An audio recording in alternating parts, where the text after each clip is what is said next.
I stood at the lip of the polished wooden stage, heart hammering so hard I was certain everyone in the front row could hear it. For years of balancing night classes, 2 ragged kids who never seemed to sleep, and a job that demanded more of me every day had led to this moment. I, Marcus Hale, had finally earned my degree. The gold tassel on my cap swung gently as I took a breath and stepped forward. The microphone crackled under my fingers, and for a split second, just long enough for my chest to swell with pride, I imagined standing at the center of a stadium where every face was turned toward me in applause. But this was a high school gym repurposed for graduation. The ceiling towers rose too low, and the air smelled of sweat and old varnish. My name echoed through the loudspeakers, Marcus Hale. The syllables bounced off bleachers stacked high against neutral-colored walls. I had arranged 6 seats in the front row. Hale family printed in neat black letters on bedraggled cardstock and taped firmly to plastic chairs. 6 seats claimed, waiting for my wife and children, my mother, a sister or 2 I thought might show up. I had watched Talia's eyes light up at every academic milestone: 1st grade spelling bees, 3rd grade science fairs, 8th grade orchestra concerts, and I counted on that same sparkle today. My kids, Jalen and Kara, had begged to sit close enough to see me cross the stage, their voices full of excitement. My mother had insisted she wouldn't miss it. Yet as my footsteps carried me along the stage's edge, those seats sat empty. An eerie hush filled the bleachers. Hale family, no show, I muttered to myself, trying to force confidence into my voice. The faculty advisor beside me gave a polite nod, as though she'd say something encouraging if she dared. I rounded the podium and accepted my diploma. Black leather felt cool in my hand, the embossed seal gleaming beneath the fluorescent lights. Graduating magna cum laude was supposed to feel triumphant, like ripping off a bandage, painful but yielding relief. Instead, a cold void opened in my chest. I clutched the diploma with both hands, eyes flicking to my reserved seats. The silence grew heavy. Points of light from cell phones and camera flashes in other families drifted past. First kisses, family hugs, proud tears. I swallowed, reminding myself that family sometimes meant more than blood. My kids loved me. They might have been at a friend's graduation. But Talia, my wife, had no excuse. And neither did my mother. With measured steps, I descended the ramp at the side of the stage, diploma still in hand. My gown whispered against the wooden planks, a soft reminder of all the nights I traded family dinners for research papers, of every weekend I spent under the glow of a desk lamp instead of cheering at soccer games. To get here, I'd given up so much. And now that I'd reached the summit, there was no one to greet me. I walked toward the back of the gym, where graduates milled and hugged and tossed their caps in careless joy. I forced my face into the relieved grin I'd practiced in front of the bathroom mirror, but it felt like a mask, and I couldn't hide the tension in my shoulders. A cluster of classmates spotted me and waved. I waved back, weakly. They came over, slung arms across my shoulders, slapped me on the back. "Congrats, man," one of them said, voice booming. "You did it." I nodded and smiled, but as soon as they moved on, the hollowness returned. I pulled out my phone and scrolled through messages. A dozen heartfelt congratulations from professors and coworkers popped up alongside dated texts from relatives who couldn't make the trip, but none from the people whose seats I'd taped labels onto. Before I even registered what I was doing, I opened Talia's chat. No blue ticks. Just her last message from 2 days ago. "Good luck tomorrow. So proud of you, Red Heart," hovering under my thumb like a cruel tease. My phone buzzed before I could type a reply. I glanced at the screen, and my blood ran cold. "We need to talk. Urgently." No punctuation. No apology. Just her name, Talia, and those 6 weightless words. The timestamp glowed, 11:42 a.m. I looked around, hoping someone would notice my expression, realize I was more than a complacent graduate floating in their celebration. But conversations swirled, diplomas passed from one hand to another, families reunited. Nobody saw the man whose support system had vanished. I stood by the bleachers, one foot on the floor and one still on the stage's ramp, gripping my diploma. The glittery confetti someone released moments ago fluttered around me like dying butterflies. I felt the gravel of betrayal rake across my lungs, making it hard to breathe. For a moment I considered replying, "Where are you?" Or, "What's so urgent?" But something in me recoiled. Urgency without explanation wasn't affection, it was demand. And after 4 years of hustling to prove myself, I refused to bend at someone else's summons without reason. Instead, I tucked my phone into my shirt pocket and buried my diploma under my arm, walking into the lobby where sunlight streamed through glass doors. The wind gusted cold and sharp as I pushed outside, carrying the scent of spring and freshly cut grass. I paused under the canopy, eyes closing against the brightness. I tasted acrid disappointment in the air, like burned toast left too long under the broiler. I leaned against a brick pillar and slid down until I was sitting on the concrete bench built for latecomers or nervous parents. As I sat, I realized how strange it felt to hold a diploma that promised a better future when the present was in ruins. Graduating magna cum laude had been my suicide mission, to lift my family onto higher ground. Suburbs with good schools, a stable income, evenings free of debt's gnawing ache. But today, those dreams felt like dust in my hands. My phone buzzed again. I dug it out, expecting Talia's name to blink with more messages. Instead, it was a notification from social media, photos tagged at Darren Hale's backyard. I opened them with a trembling thumb. There were my kids, Kara splashing in the inflatable pool, hair plastered with water and sunscreen, eyes shut in delighted laughter. Jalen shoved a hot dog into his mouth, ketchup smeared at the corners of his mouth. Talia stood next to Darren, flipping burgers with ease, her sundress bright against the green lawn, her smile radiant. Above them, white balloons drifted in the breeze, the only decoration. Not once did anyone glance at my empty seat. I stared at the screen, every fiber of my being humming with disbelief. How had I been so blind? The letters HELE on those chairs had spelled promise. Instead, they had spelled betrayal. I dropped the phone in my lap and pressed my palms into my eyes. For the first time since I'd enrolled in night school, I let tears come unbidden. The world blurred behind my eyelids. Gym lights, balloons, confetti, diplomas, empty seats. I didn't know how long I sat there. The sun dipped, shadows stretched across the courtyard, and the final strains of the choir's recessional drifted through the open doors. Somewhere inside, I felt a spark of recognition. I had crossed a stage tonight, but perhaps the real graduation was happening inside me. I was leaving behind the man who silently sacrificed everything, the man who believed love would always find him at center stage. I picked up the diploma and slid it into its cover. I stood, brushing dust from my gown, and squared my shoulders. I would reply to Talia soon, but not from this emptiness. I would return to that podium of life, but on my own terms. And someday, I would fill those seats again, with people who understood what I had given and what I deserved in return. For now, I took one last look inside the gym, where graduates laughed and families reunited, and I stepped into the wind, ready to walk a different path than the one I'd planned. I checked my phone for the third time on the drive home, even though every glance left me more certain of what I would see, a gallery of betrayal framed in sunlight and barbecue smoke. My knuckles whitened as I gripped the steering wheel, knuckles aching against the leather. The GPS told me I was only minutes from home, but each mile stretched like a lifetime.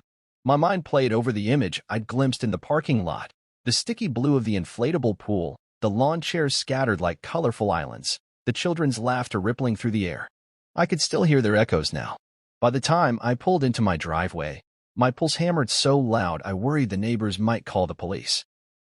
I killed the engine and sat there, letting the heat rise within me as the late afternoon sun baked my truck's cab. I knew exactly what I'd find inside my house, the smell of ribs and coleslaw lingering like an unwelcome guest, the empty chairs on my porch, the whisper of footsteps that weren't mine. I unlocked the door with shaking fingers and stepped across the threshold into a house that felt suddenly unfamiliar.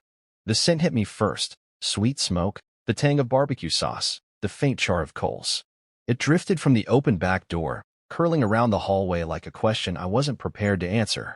My steps were deliberate, each one measuring the distance between my heart and my doubt. I raised my head and saw the living room, sunlight falling in golden rectangles across the hardwood floor, illuminating, there in the corner, a sliver of turquoise water from a child's sprinkler. My kids must have tracked muddy footprints through the house, but there was no sign of them. No sticky handprints on the walls, no discarded swim goggles tumbling across the carpet. I followed the trail through the kitchen, where Talia's apron hung on a hook, patterned with tiny flaming grills that mocked me with their cheerful design. A pile of used plates and charred skewers sat on the countertop, and in the sink, a mound of dishes waiting to be washed. Empty beer bottles and soda cans littered the island. It was a scene of convivial disorder, except for me. I pushed through the back door into the yard and froze. The barbecue pit sat cold now, the coals gray and ashy under a grill grate slick with fat. White plastic chairs circled around a folding table cluttered with half-empty trays. Corn on the cob, baked beans in foil pans, a large bowl of coleslaw that had wilted under the heat. Beyond that, the pool glinted false blue and inviting, but it was empty of bodies. I scanned the lawn, searching for movement or laughter. Silence. And then I saw them, my children, splashing in a portable pool in Darren's backyard next door. His yard abutted ours, separated only by a hedge too short to obscure the view. Jalen's laughter rang out as he flung water over his head, tiny droplets floating like crystals in the sunlight. Kara kicked her legs, sending arcs of spray around her, and they both wore bright smiles full of mischief and delight. Talia stood at the grill, her sundress a swirl of floral pattern, her hair pulled back in a messy ponytail. She flipped burgers with casual ease, chatting with Darren, whose face turned toward her in a way I'd never seen directed at me. I watched the two of them, my wife and my brother, at ease in a world I'd built for them but somehow never truly inhabited. They leaned close as they talked, shoulders touching, laughter shared between mouthfuls of smoked ribs. Darren's new wife hovered nearby, holding the baby I had once thought might be my niece, except her features bore an uncanny resemblance to Talia's own. The same dark eyes, the same upturned nose. My mother stood beside her, cooing at the infant, hair streaked with gray but laughter shining bright as ever. With each moment I stood hidden by the hedge, my pulse pounded louder. I should have called out, stormed the fence, demanded an explanation. Instead, I remained rooted to the spot, every emotion stiffening inside me until I felt like a statue carved from grief. The air between us shimmered with lies I hadn't known I was swallowing until now. How long had this been going on? How many Sundays had I thought we were at home, building memories in our backyard, while she built a different life without me? I took a step forward, and the sound made Talia look up. She paused, eyes flicking toward the fence as though sensing my presence. She reached out to brush a lock of hair away from her face, an unconscious gesture I once would have found endearing. Darren saw her glance, too, his smile fading into confusion. He turned fully, and for a heartbeat, our eyes met. I saw recognition flash across his face, quickly masked by guilt. Then Talia's expression changed, as if she were washing away a pleasant thought and replacing it with concern. Marcus. Her voice held a forced brightness that twisted something inside me. She set the spatula down and took an awkward step toward me. The kids squealed as they spotted me, but their joy felt surreal, as if I were an actor in my own life. I held up a hand to stop her. The words I wanted to say, the accusations burning behind my eyes, all choked back by the sheer magnitude of the moment. You were supposed to be at my graduation, I said, voice low and raw. The seats were empty because you didn't show up. She swallowed, heat flushing her cheeks. I'm sorry, she began, but the words stumbled over one another, tripping into silence. It got busy. Darren surprised me with this barbecue. I glanced back toward the house, picturing the empty chairs labeled for my family. Busy? A barbecue? While I crossed that stage alone, the children watched from the pool, their laughter a knife twisting in my chest. Talia's eyes darted to the kids, then to the pool water that sloshed around their tiny bodies. I didn't mean to hurt you, she said, voice wavering. I wanted to surprise you afterward. Surprise me afterward? I echoed, stepping closer until the hedge no longer hid me. My heart hammered painfully in my throat.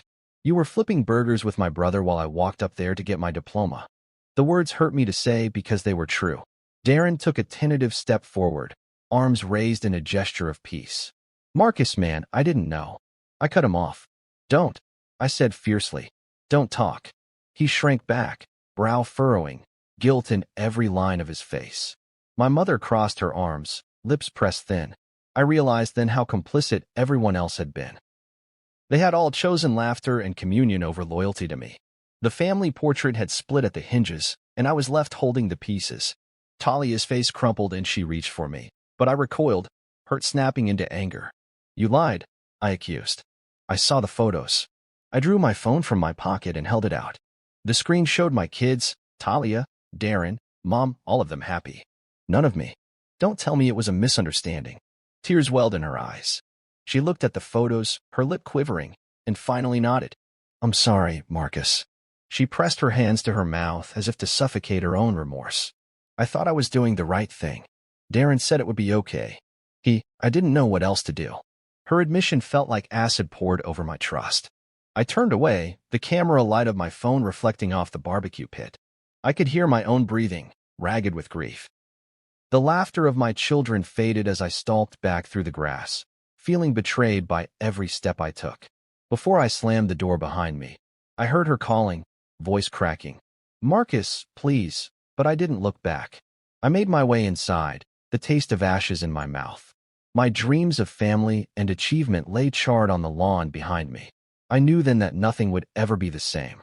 The smoke of that barbecue had settled into the foundations of our life, and bridges once strong enough to carry love had already burned through. I parked in the driveway and let the engine idle, hands trembling on the steering wheel. The late afternoon sun slanted across the lawn, gilding every blade of grass and mocking me with its warmth. The scent of smoke still hung in the air from Darren's barbecue, and beneath it, something fouler, betrayal, simmering just out of sight. My phone lay on the passenger seat, Talia's last message glaring at me. "Meet me at the house. Alone." I glanced at the words again, feeling each one land like a flat stone against my chest. Alone. Not with the kids. Not with my mother. Alone. The word echoed in my mind, offering neither comfort nor clarity. I killed the engine, stepped out, and locked the doors with 3 sharp beeps. The porch was empty now. The chairs I'd once reserved for family lay scattered and abandoned to the wind. I took a deep breath, shoved my hands into my pockets, and crossed the yard, each footstep stirring up memories of happier Sundays spent tossing a football, teaching Jalen to throw, watching Kara chase butterflies. All that joy felt stolen, as though I had been given a counterfeit life to believe in. The front door swung open before I reached the stoop, and Talia appeared in the frame. Her eyes were red-rimmed, her cheeks wet with tears. She wore the same sundress from the barbecue, now wrinkled, and her hair fell in loose strands around her face. She looked smaller somehow, huddled into herself as though trying to make herself invisible. I hesitated on the threshold, weight shifting between rage and sorrow. "Come in," she said, voice barely above a whisper. I followed her past the entryway into the living room. The afternoon light from the windows cut across the hardwood floor in pale rectangles. Everything looked the same, yet nothing felt like home anymore. Talia motioned toward the couch, and I sat on the edge, back rigid, hands folded in my lap. She remained standing, a fragile figure in the middle of our room. For a long moment, neither of us spoke. My heart pounded in my ears as I waited for her to find words. When the silence stretched too thin, she moved to the coffee table and picked up a sealed manila envelope. Her fingers shook as she held it out to me. I took it, noting the neat handwriting. Marcus Hale. The paper felt thick, heavy with import. "I didn't want you to see those photos," she said, eyes flicking down to the carpet. I thought if you saw them, you'd never forgive me." Her voice broke on the last word. I watched her, feeling the chasm between us widen with every breath. I tore open the envelope and withdrew a folded sheet of paper and a smaller plastic pouch. My name was stamped on the pouch in block letters. Inside, I could just make out thin strips of lab paper. DNA test results. My mouth went dry. I unfolded the sheet and read the printed words, patient name, test date, and below it a single line that punched the air from my lungs. Paternity inconclusive. Statistical probability, 0%. I looked up at Talia. Her hands clasped at her chest as though trying to hold a beating heart in place. She opened her mouth, but no sound came. The room's hush amplified the beating of my heart, a drum of disbelief. Then I rose, clutching the paper, letting it shake between us. "This is Jalen's DNA?" My voice sounded foreign, as if someone else had borrowed my body to speak. Talia nodded, tears spilling freely now. "I didn't plan it," she said. "It happened before I even started your program." The words felt like acid on my tongue. "Before I even started school."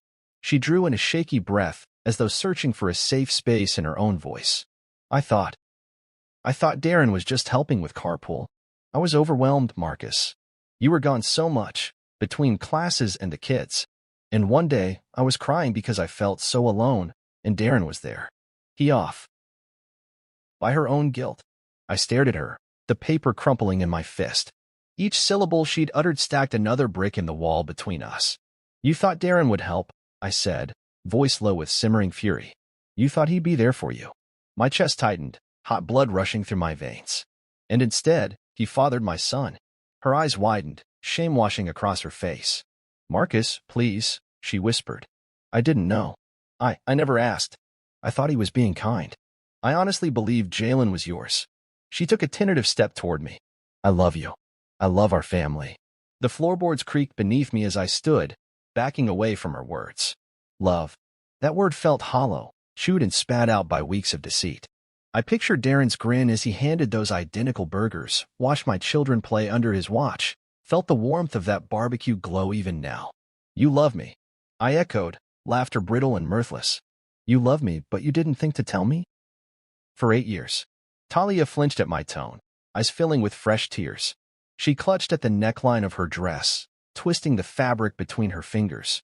I was scared, she admitted, voice trembling. Scared of losing you, scared of what would happen. I thought if I ignored it, it would go away. But it never did. Ignoring the letter's trembling weight in my hand, I paced to the window and stared out at the empty yard. The swing set stood still, the sandbox neat, as though waiting for a father's return. I could see the hedge now, sparse in places where I'd stood to spy on them. Heat rose in my throat, a bitter tear of regret. You let him pretend to be my son's father, I said, words deliberate. You let him raise my boy. Talia's face contorted as though she were in pain. She took a step toward me again, more determined. He was lonely too, she said. He and I, she stopped, shaking her head. It wasn't an affair like you think. I didn't want to feel alone. And Darren, he was there. A laugh escaped me, humorless and taut. My brother was there. I repeated the words, each one jagged. The man I grew up with, shared secrets with, trusted more than anybody. My voice sharpened. He was there, and you let it happen. Talia sank onto the couch behind me, head down, shoulders shaking with silent sobs. The envelope and test results fluttered to the floor, landing face up in a puddle of her grief. I stood above her, chest heaving, torn between the urge to comfort her and the desire to walk away and never return. My phone vibrated in my pocket, and I hesitated before pulling it out. It was a message from Jalen. Dad, can we play catch later? The innocent request stabbed at my heart. I stared at the text, feeling the full weight of betrayal crush me. His words deserved a loving answer, but my heart was too raw. I slid the phone back into my pocket without replying. I turned away from Talia and walked toward the front door.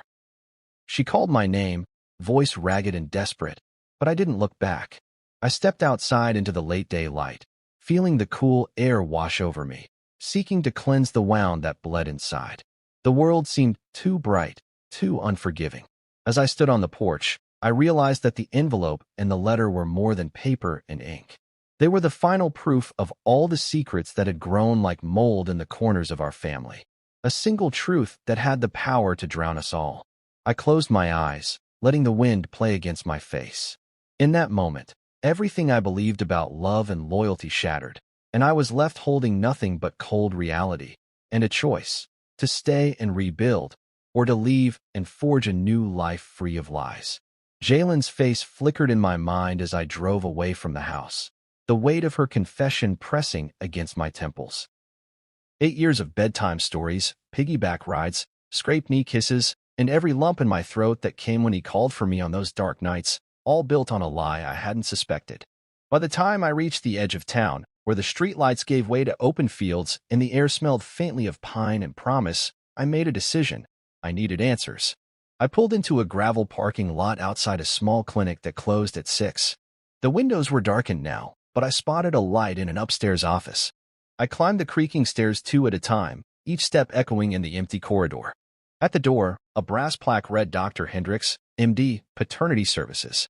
I hesitated, fist raised, then knocked. The door swung open before I could wait for a reply. Dr. Hendricks sat at a mahogany desk cluttered with manila folders and half-drunk coffee cups. His bushy eyebrows rose as he saw me, and he flicked off the task lamp, draping the room in softer lamplight. Mr. Hale, he said, voice calm. I expected your call. I bristled, but said nothing. He gestured to a metal file box on the floor. I assume you already saw the preliminary report. I nodded and stepped inside, determination sharpening the edges of my world. I need everything, I said, voice low. Dates, names, signatures, any detail you have. He pulled the box toward him, lifted the lid, and revealed rows of sealed envelopes labeled by month and year. I realized then how methodical this had all been. I need the full chain, from blood draw to final conclusion. Dr. Hendricks frowned slightly and drew a deep breath. Mr. Hale, protocol dictates we can't release patient information without their consent. But since we have your signed authorization, he tapped a folder bearing my signature.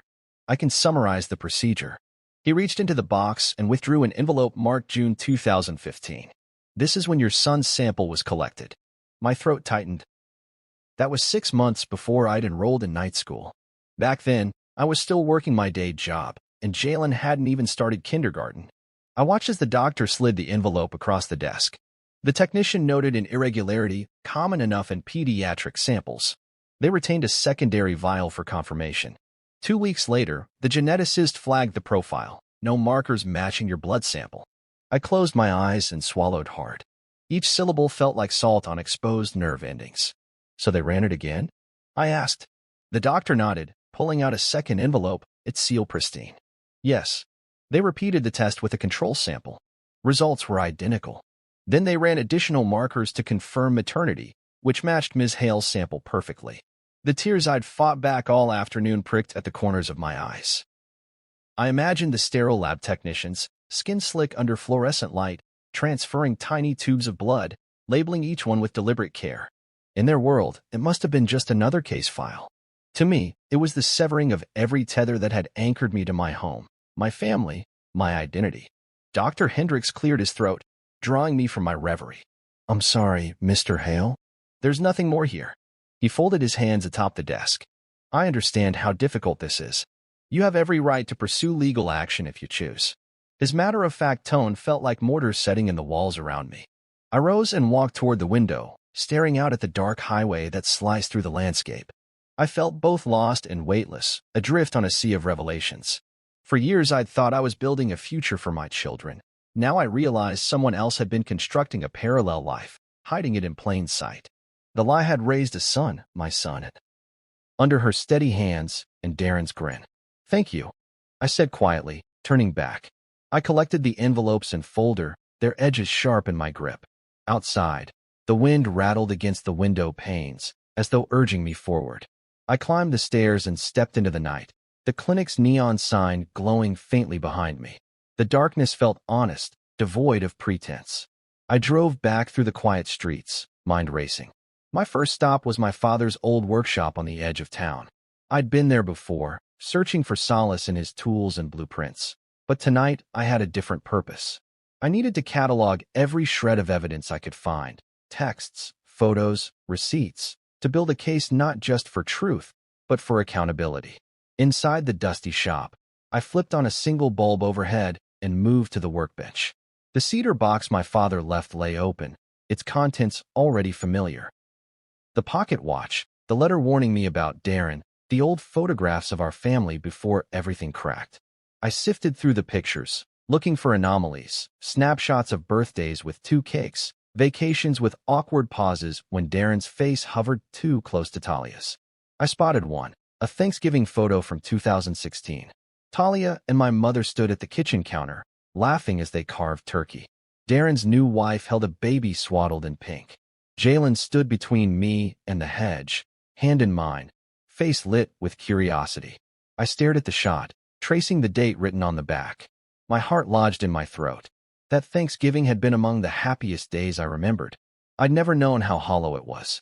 I gathered the photos, slipped them into a manila envelope labeled evidence, and tucked it into my jacket pocket. I pulled out my phone and opened my notes app. Under case files, I created folders. Clinic reports, family photos, digital evidence, and witness statements. Tomorrow, I would send certified letters to lawyers and perhaps even confront Darren with what I discovered. But for now, I needed to be alone with my grief, to let the rage and sorrow find their shape. I walked outside and leaned against the workshop's doorframe, inhaling the cold air. A lone cricket chirped, and above me, stars blinked in patient witness. In the distance, the glow of streetlights hinted at a town that still slept, unaware of how deeply its cracks had run. I closed my eyes and whispered his name, Jalen. My son, raised on love that hadn't been mine, had a right to know the truth. And I, implanted by deception, would rise to the challenge. I would not let this lie define him, nor let the betrayal consume me entirely. Instead, I would build something new from its wreckage, a foundation of honesty, even if it meant tearing apart the old house brick by brick. When I opened my eyes, the night felt different, no longer a void, but a space ripe with possibility. The lie had raised a son, but now the truth would guide the man he would become, and the father I would be. The workshop smelled of cedar and motor oil, and the familiar tang of metal scraped against my senses as I lifted the lid of my father's old cedar box. I'd returned here searching for guidance, something solid to anchor me in the storm Talia's confession had unleashed, and found instead the echo of a warning that pulsed beneath his words. The pocket watch, blueprints, photographs, all relics of a man who built things to last, sat before me, silent sentinels urging me to remember what had come before. But it was the letter that commanded my full attention. I unfolded the yellowed paper, tracing the neat cursive I'd known by heart as a boy. My father had a steady hand, even when life threatened to shake his composure, and the ink glowed as though he had written it yesterday. The date at the top, March 12, 2018, felt impossibly distant and achingly recent all at once.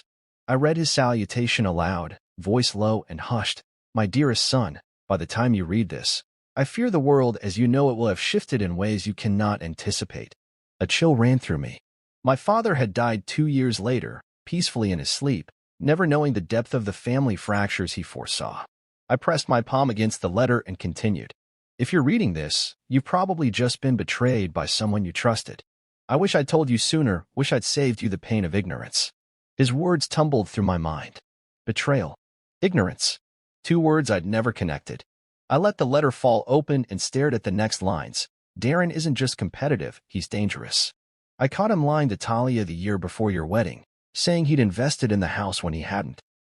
He took your tuition money for a weekend trip he claimed was for a charitable cause. I confronted him, and he begged for forgiveness, promising he would make it right. He never did. I closed my eyes and imagined the conversation, my father's stern voice, Darren's desperate excuses, the cavernous disappointment in my father's gaze. And I remembered the tuition check I'd cashed that spring, the carefree smile I'd given him as thanks. A smile that now tasted of guilt. My father's letter continued. I stayed silent then, hoping to preserve family peace. That silence was my failure. If Darren ever crosses the line that threatens the bonds you share, if he seeks to undermine your marriage or your children, know that you have my permission to act without hesitation. Protect what is rightfully yours. My fingers tightened around the paper. Protect what is rightfully yours. It felt like a call to arms. Never before had I considered my heritage as one of defense, of shielding love from those who would twist it. My father had built cathedrals of wood and metal with his hands. Now he was sending me blueprints for moral architecture, diagrams of loyalty and strength. I tucked the letter into my pocket and lifted the pocket watch. It was heavy in my palm, the silver casing engraved with my initials. I clicked it open and stared at my father's face captured in the tarnished glass, timeless and steady, an unbowed reminder of a man who believed in doing what was right, even when it hurt. I closed it and met my reflection in the workshop window, a man forged of grief and betrayal, but not yet broken. I gathered the blueprints scattered on the workbench, plans for the treehouse I'd built as a boy, the shed he and I had raised from foundation to roof, every project that had whirred to life under his patient guidance. Each drawing felt like a promise. Even in ruin, something could be rebuilt. I slipped them into a flat portfolio, alongside the evidence I'd already collected. Photos, test results, clinic reports. Outside, the sky was easing into twilight, streaks of lavender and gold melting behind the pines. I locked the workshop door and slid onto the hood of my truck, the ledger of my father's legacy laid across my knees. My phone lay beside me, silent and dark, as though unwilling to intrude on this moment. I reached for it and opened a new note, action plan. I typed bullet points with deliberate care. Review all photographic evidence for timeline inconsistencies. Secure sworn affidavits from the clinic technician, if possible. Consult a family law attorney regarding custody and paternity rights. Prepare a letter to Darren confronting his deception, citing my father's warning. Draft a statement for Jalen, age appropriate, explaining his paternity truth. I paused at the last item, fingers hovering over the screen, explaining the truth to my son. No matter how carefully I planned, that conversation would be the hardest. His eyes, so bright and trusting, would meet mine expecting reassurance, not rupture. But the promise I'd made to honor my integrity, to protect him from half-truths, would not let me falter. I saved the note and closed my eyes, letting the cool air settle around me. The betrayal still throbbed like a fresh wound, but beneath it, something else stirred. Resolve. My father's letter was both warning and blessing, a testament to a man who believed his son could stand tall in the face of deception. I flexed my fingers, feeling the pulse of determination echo through my veins. Night fell, and the first stars blinked alive overhead. I packed the portfolio into the truck bed, the weight of my father's legacy balanced by the heft of the documents I'd secured. Each piece was a tool, piercing the darkness of lies, illuminating the path forward. I climbed into the driver's seat, started the engine, and pulled away from the workshop. The road stretched ahead, unlit and winding, but I felt a steady light within me, an inner compass guided by truth. Tomorrow I would begin the hard work of holding my family accountable, of demanding the honesty I deserved. As I drove into the night, the pocket watch nestled in my jacket, I whispered a vow to the man who had raised me. I will protect what is rightfully mine. And I meant it. With every ounce of strength he had bequeathed me and every fiber of resolve I had forged in his absence. This was more than a reckoning. It was a declaration. I would rebuild our lives on the firm foundation of truth, brick by careful brick. I found Liana Brooks on a Tuesday afternoon, tucked away in her small studio apartment above a used bookstore.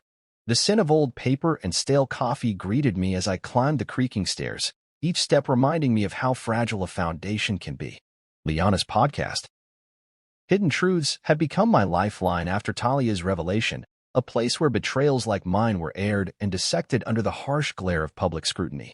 I knocked on her door and heard the soft click of her soundproofing foam before she swung it open, hair loose around her shoulders and headphones resting around her neck. "Marcus Hale," she said, voice steady but soft. "You look like hell." She stepped aside to let me in, pointing to a stuffed chair surrounded by microphones, cables, and a mixing board. "Coffee." I shook my head. I hadn't slept. Liana closed the door, sealing out the muffled bustle of Main Street below. For a moment we just looked at each other, two old friends reunited under the worst of circumstances. "I need to tell my story," I said, settling into the chair. My shoulders sagged because I hadn't the strength to sit upright. "It's more than Talia's confession or the DNA results. It's family-wide. It's every lie and half-truth everyone colluded to keep me blind." I watched her eyes narrow with professional curiosity. She flipped a switch on the mixing board and a red light blinked on. "You know how this works," she said. "I can air an episode under a pseudonym, dramatize it, obscure details, but if that's not enough, we can go full disclosure." Full disclosure. The words felt like a sword's edge against my throat. I remembered the way Darren's grin had flicked at me through the hedge, Mom's vaguely apologetic smile when I confronted her, Talia's trembling lips. The betrayal had run deeper than an affair. It had been a conspiracy of silence. "I want names," I said. "I want it all out." Liana gave a curt nod and grabbed her notebook. "Fine, but this will change everything. Are you prepared for that?" I forced myself to breathe. "Yes," I said. "My kids deserve the truth. The town deserves the truth. And I need to clear the air before anyone can gaslight me again." Liana scribbled notes as I recounted the timeline. Graduation day with empty seats, the backyard barbecue photos, Talia's urgent text, the DNA test, Dr. Hendrick's clinic, my father's letter, and the workshop revelations. She paused me only to clarify dates or ask about emotions I'd suppressed. With each word I spoke, the weight on my chest lightened, exposed to the air rather than smothered beneath layers of shame. When I finished, Liana rested her pen. "You're brave," she said quietly. "But you're also walking into a hornet's nest. After we publish, they'll call it sensationalism. Your mother might never forgive you. Talia will hate you. Darren, well, he'll look for every way to discredit you." I stared at the floor, picturing the scene, enraged phone calls, Vin. I felt Joelle's hand press against my back, a reminder to stay calm. I forced myself to meet Nolan's stare. "You hit her." "We saw it," I said quietly, though every syllable felt like fire released from a bell jar. "We saw you raise your hand." Nolan's smile flickered then vanished. He took another step forward, eyes narrowing. "Children misunderstand. They see shadows in the dark and invent monsters." His gaze darted toward the closed bedroom door. "They've invented a story." My jaw clenched. "Moments ago you told me yourself there was more to see." I nodded back toward the living room. "I'm taking them with me. This house isn't safe." His expression crumpled into something anguished. He ran a hand through his hair, as though trying to smooth the lies from his mind.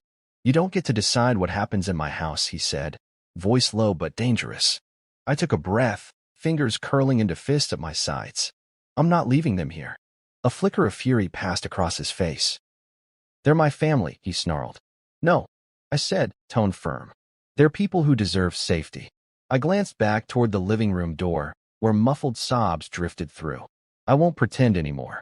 Nolan's shoulders drooped, and for a moment his anger slackened into despair. He stared at me, as though searching for some spark of the man he used to be. My career, my life, I've dedicated it to healing children, he whispered. You don't understand what this will do to me. I felt a stab of pity but steeled myself. You put your own needs above their safety. They have the right to be protected over your reputation. He closed his eyes, shaking his head. When he spoke again, his voice was softer, fractured. If you take them, you're tearing this family apart. I held his gaze. You already did that the moment fear overruled love. From behind me, Joelle slid an arm around my waist, steadying me. She spoke, quiet but unwavering. The police are 2 minutes away. They're tracking your location now. Nolan's eyes snapped open, horror dawning. He looked between us, between his wounded wife and daughter he'd tried to silence and the family determined to uphold their truth. His face drained of color. He backed away slowly, as though stepping off a precipice. Anita emerged from the living room, face pale but resolved. Mira followed, head held high despite tears tracking down her cheeks. Sophie trailed behind, her hand finding mine. Together, they formed a line of survivors, a wall of solidarity Nolan could not breach. He raised a trembling hand as if to reach out, then let it drop. I want to make this right, he stammered. I'll go with you. We canoe. Anita cut him off with a steady voice that struck the quiet like a bell. No, you will face what you've done alone.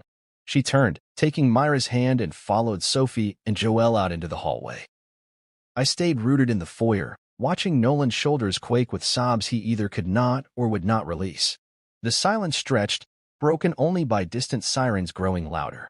Finally, he dropped to his knees, head bowed, as though the weight of his own guilt crushed him. I closed the door gently behind us and guided our little procession toward the front steps. The cool night air pressed against our skin. In that blown-open moment, when the mask fell and the truth stood bare, I realized that nothing about Belridge would ever feel the same. And yet, for the first time in far too long, safety began to bloom where fear had once reigned. Nolan's eyes bore into me, a mixture of confusion and wounded pride. What are you doing here? He asked, voice deceptively calm. The lamps in the hallway cast his face in harsh relief, cheekbone sharp, gaze unblinking. Behind me, Joelle stood ready, and the girls huddled on the bottom stair, clutching one another. In that quiet moment, the house on Larkspur Lane, the place of smiles and whispered fears, felt like a trap closing in around us all. I came to pick up my daughter, I said, stepping forward, tone flat. Every nerve in my body thrummed with resolve. At 10 o'clock, I let my words hang. Outside, headlights flashed in the driveway, evidence that the police were mere minutes away. Nolan's smile cracked. At 10 o'clock?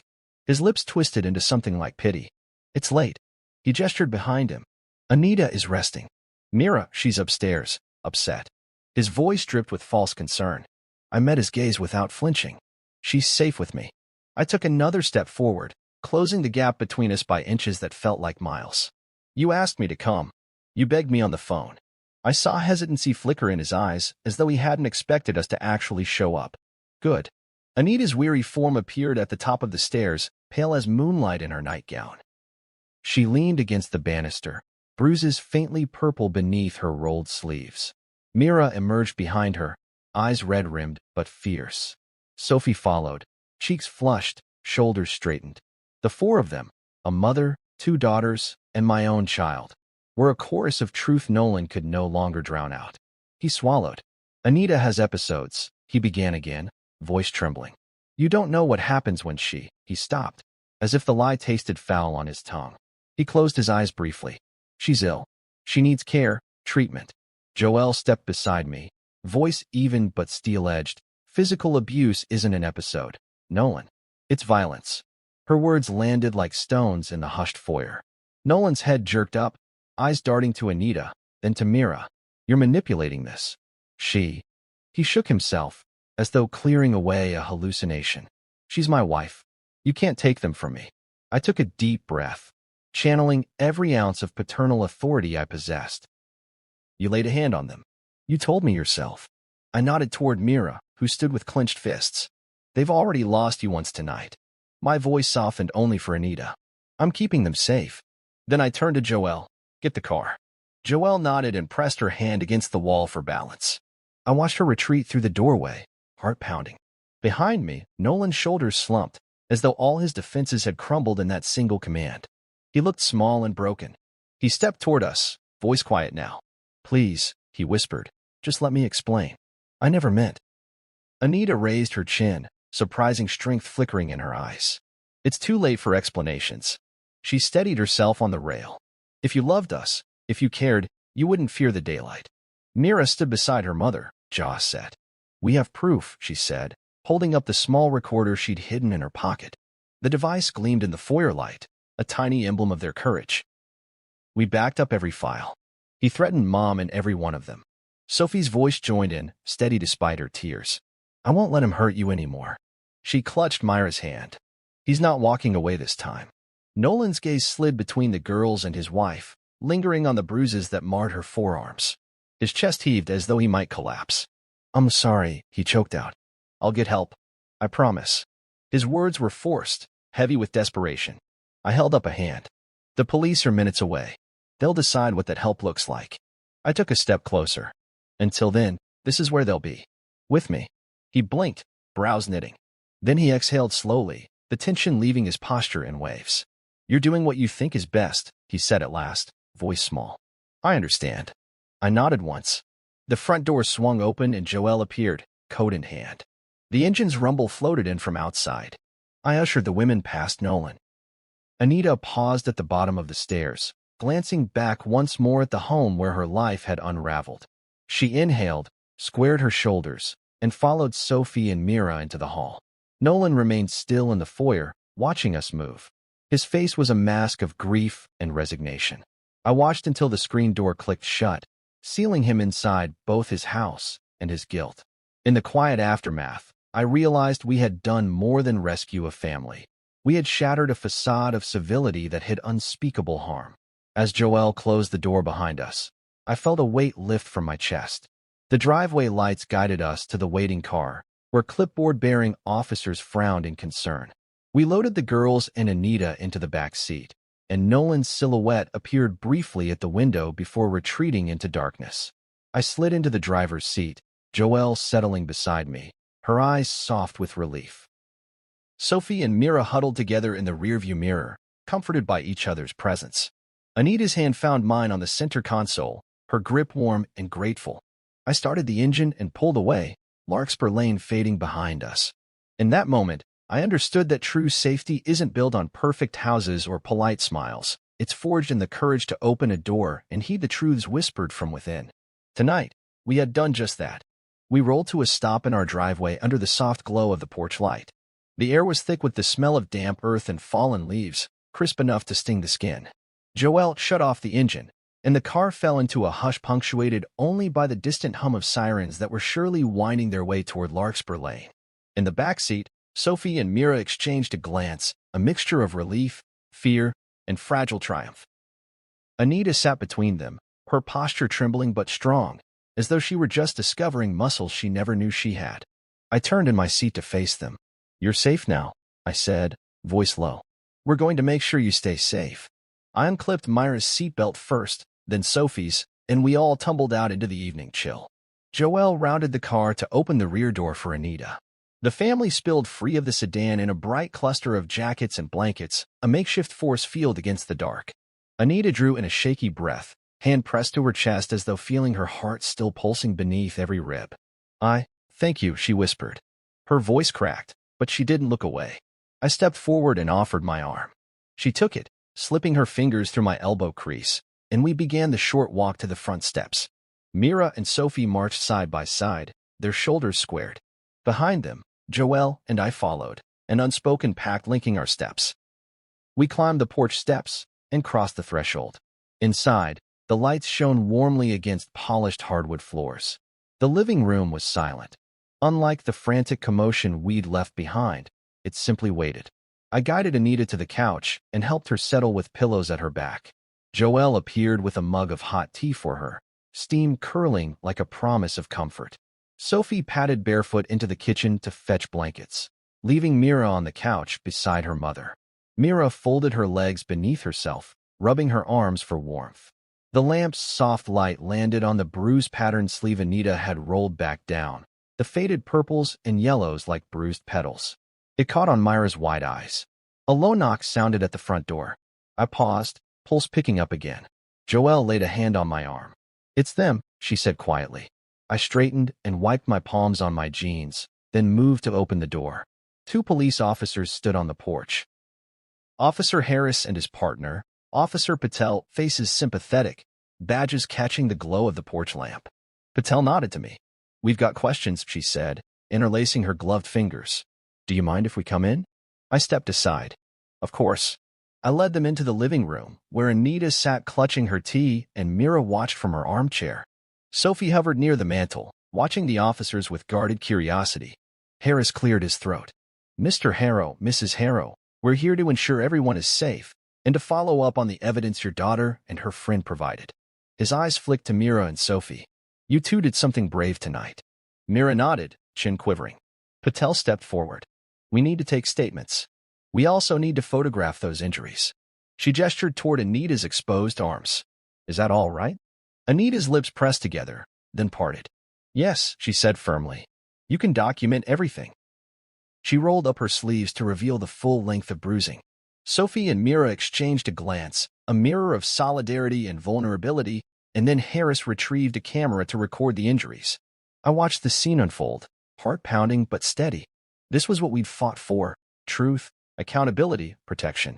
But then, as the officers moved to separate questions, Patel taking Anita's statement in the kitchen alcove, Harris preparing to speak with Mira and Sophie, a sharp voice intruded from the front door. "I wouldn't do that if I were you." The words cut through the room like a blade. We all turned. Nolan Lawson stood framed in the doorway, his hair dark with sweat, his shirt untucked, face drawn with raw fury. His eyes flicked from the police to Anita, then to me. Behind him, the front yard lay in shadow, the night pressuring itself against the threshold. He strode forward, shoulders squared, as though he belonged here despite everything. Officer Harris stepped between us with a raised hand. "Dr. Lawson," he said evenly, "you're under investigation. Step back, please." Nolan's gaze remained fixed on Anita. His lips curled in a sneer. "This is my house." His voice was low and cold. "Those girls, my daughter and another child, have conjured up false accusations against me." He pointed at the girls. "Do you believe their lies over my word?" A sudden hush fell. Myra's small gasp echoed in the room. Sophie squared her shoulders. Anita sank into the couch, trembling, but her eyes blazed with determination. Officer Patel spoke gently. "Dr. Lawson, there's evidence. Physical evidence and recorded footage." She nodded toward the laptop bag Joelle held. "It's not just words." Nolan's eyes narrowed. "You have recordings of private family moments without my consent." He sneered at me. "You broke into my home to snatch my wife and daughter away. You're the criminals here." Joelle stepped in front of Anita and Mira, body taut. "We did what was necessary to protect them," she said steadily. "The only crime here is hiding abuse." Patel set her notebook aside and produced a warrant. "Under this order, we will secure the home and seize relevant devices. If you impede this process, you'll face charges." Nolan glanced at the warrant, then at the officers. His jaw clenched, nostrils flaring. For a moment, I thought he might fight them. Then he drew a shaky breath, shoulders sagging. His gaze flicked to Anita, bruised, vulnerable, and resolute. The man who'd once called himself her protector now shrank under the weight of truth. He glanced back at the officers, then at Anita. "Fine," he spat, stepping aside. His face was pale, eyes dark, as he watched Patel move toward the foyer with her partner to begin their official seizure. In the silence that followed, I realized the threat had come not with violence, but with the chilling calm of a man who thought power protected him. Now stripped of that power, Nolan stood exposed in his own threshold, a father undone by his own hand. I placed a steadying hand on Myra's shoulder. "They'll take care of it," I said softly. She nodded, eyes brimming. Sophie slipped her arm through hers. Anita exhaled, closing her eyes, relief and exhaustion mingling in her posture. As the officers moved through the house, collecting devices and photographs, I looked at my family, blood and chosen, huddled together. We had faced a father's threat, and in doing so we claimed a quiet victory. The power of truth, the safety of home, and the unshakable bond of those who stand together against darkness. The moment Nolan stepped aside under police instruction, Something in the atmosphere shifted, like a brittle sheet of glass finally giving way. He stood in the foyer, head bowed, as officers methodically moved through the rooms, gathering laptops, cameras, and phones. Each device carried fragments of truth. Timestamps of violence, whispered pleas, the echo of Anita's trembling voice. The weight of that evidence seemed to press Nolan into the floorboards, his shoulders collapsing as though he carried the house's entire structure on his back. Anita slipped off the couch and approached him, her nightgown catching in the lamplight. She paused a few feet away, gaze steady. "This is who you became," she said softly. Her voice held no triumph, only sorrow tempered by resolve. "Not the man I married." For the first time, Nolan's mask, his posture of composed authority, crumbled. He flinched as though struck, jaw working without words. Mira watched from the stairs bottom, arms folded. Sophie stood beside her, eyes glistening. They formed a silent courtroom, witnesses to his downfall. The siren chorus outside grew louder, a symphony of accountability closing in. Officer Patel moved between Nolan and Anita. "Dr. Lawson, you have the right to remain silent. Anything you say can and will be used against you." The words landed heavily, sealing his fate. In the hush that followed, Nolan lifted his head. His eyes, once sharp with control, now searched Anita's face for mercy. She held his gaze without flinching. He took a trembling step toward her, but she turned away, back straight, refusal etched in every line. As cuffs clicked around his wrists, he met my eyes in a final glance, a plea for understanding, or perhaps forgiveness. I nodded once, quietly. Then he was led past us, the echo of his footsteps swallowed by approaching patrol cars. Standing in the foyer, faces illuminated by flashing lights, our little coalition, Joelle, Sophie, Mira, and Anita, breathed out the tension that had held them captive. The mask had crumbled, the truth stood naked, and at last Belridge would awaken to realities too long denied. 6 months later, our backyard was alive in a way I never thought possible after that night on Larkspur Lane. The late spring sun cast dappled shadows over the wooden deck, and the hibiscus along the railing released a sweet fragrance that mingled with the warmth. Children's laughter tumbled through the air. Sophie and Mira chased each other between the patio table and the flower beds, their voices high and bright. Anita stood by the grill alongside Joelle, flipping burgers and catching up with neighbors. She had settled into a rhythm at the clinic, working alongside Joelle to counsel survivors of domestic violence. The bruise marks had long faded from her arms, replaced by soft scars she now wore like badges of survival. Her smile was easy, genuine proof that courage could blossom in the aftermath of fear. Myra's exuberance was contagious.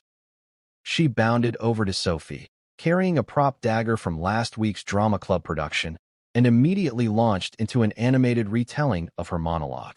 Sophie teased her about overacting, and the two erupted into giggles, their arms looping around each other. I leaned against the grill's edge, spatula in hand, feeling a swell of pride that hurt so good it almost stung. Joelle joined me, her eyes reflecting the sunlight. "Do you feel it too?" she asked, voice soft. I glanced at the girls swirling around the magnolia tree, then back at Anita's warm laughter drifting from the grill. "The peace," I said, setting down the spatula. "No, the courage. It took all of us, but we did it." She nodded and squeezed my hand. "Because we opened that door and refused to look away." The breeze stirred, and petals drifted down like confetti. In that moment, I understood that safety wasn't granted by perimeter fences or silent nights. It was earned in the act of standing up for truth, together. And as the backyard filled with laughter and light, I knew our family, bound by love and forged in adversity, had finally bloomed after the frost.